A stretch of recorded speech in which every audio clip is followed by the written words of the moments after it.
After 6 years and 13 nominations, Katy Perry is still looking for her first win at the Grammy Awards. Her 2 nominations this year include one for Best Pop Album for Prism, and this past year, Katy opened up about how much this album has helped her persevere during a dark time of her life.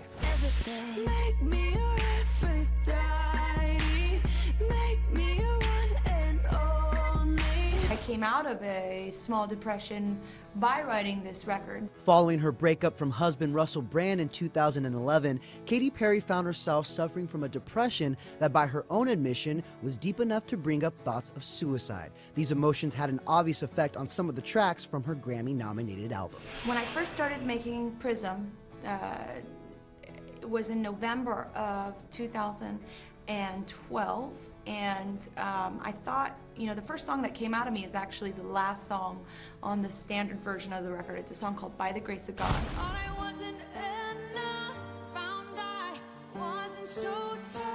Which is a very vulnerable song.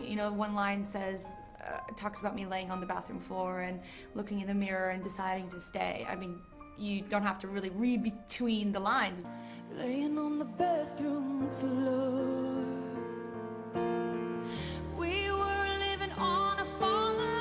Everybody asked me how I got through that, and I could say, oh, I got my friends, working out, vitamins and supplements, but I think that there was just a higher energy, a higher power that was help pushing me in the right direction, in a more positive direction.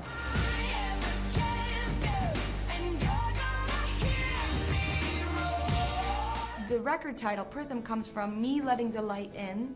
It influenced all the songs that I got to write, and now I get to kind of share that light, beam all those colors out to the listeners through those songs. So I feel very prismatic. What I need is self-love, first and foremost, and I think everything follows in such a fantastic way after you have that love for yourself. And that's something that I really found this spring. Is kind of like reaffirming who I am, who I was born into this world to be, and not having an identity crisis, but just knowing who I am and having love for myself in whichever way I come.